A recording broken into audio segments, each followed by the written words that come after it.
Ada nikmat yang akan Allah berikan kepada orang-orang yang sabar. Yang pertama apa? Ulaika alaihim shalawatum mir rabbihim. Yang pertama, orang yang sabar itu mendapatkan ampunan. Coba lagi diampuni dosa-dosa kita, masa kita nangis gitu. Kalaupun nangis jangan lama-lama. Ya Allah, Allah sedang menggugurkan dosa-dosa aku ya Allah gitu. Jangankan musibah, capek yang kita rasakan saja, badan kita capek gitu ya, kerja capek, ngurus anak capek, capeknya kita saja menggugurkan dosa-dosa. Kalau kita tahu Allah sedang menggugurkan dosa-dosa kita nggak ingin itu berujung. Jadi sabar kita jangan dikasih ujung. Iwan ada yang bertanya, tapi kan Bu Fatihah sabar ada ujungnya, sabarnya siapa dulu gitu. Berarti ketika kita hidup kita lagi sedih, kecewa, kesel, itu lagi digugurkan dosa Bu. Jadi kalau lagi diuji, perbanyak istighfar, naik Bu. Kita akan dikasih kenikmatan seindah itu. Shalawatum mir rabbihim. Yang pertama, bonus yang pertama, digugurkan dosa-dosa. Yang kedua apa? Warahmah, dikasih cinta, dikasih kasih sayang. Masya Allah, kita kalau dicintai sama suami kita, kita seneng. Dicintai anak-anak kita seneng gitu ya. Bagaimana kalau Allah yang mencintai kita?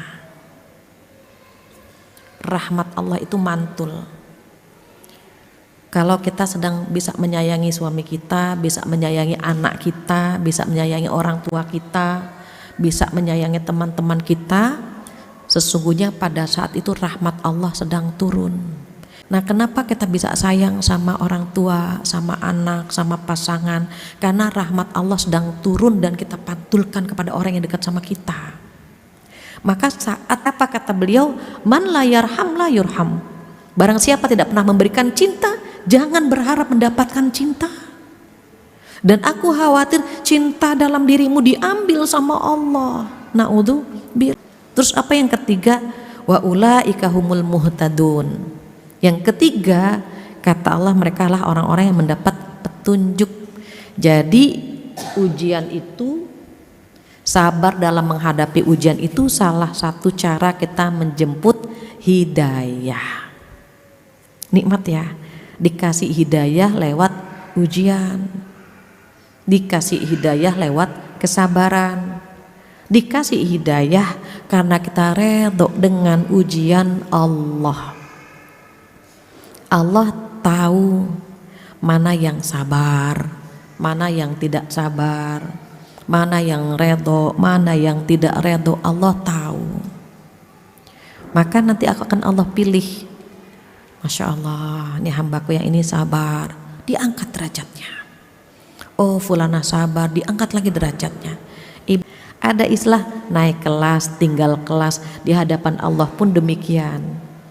Jadi ketika kita tahu dalam Al-Quran disampaikan kabar gembira buat orang-orang yang sabar, mudah-mudahan kita termasuk yang beruntung, yang lulus saat Allah memberikan ujian kepada kita, confident ada Allah bersama kita.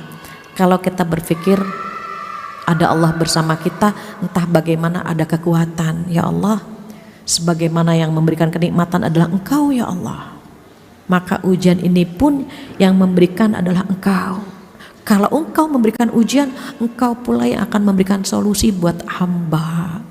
Maka kita merasa nyaman. Ya Allah, bonusnya kira-kira apa ya selesai ini gitu. Optimis. Allah nggak mungkin ngasih ujian kepada orang yang salah. Jadi kita confident, ada Allah kok gitu. Allah tahu kok gitu.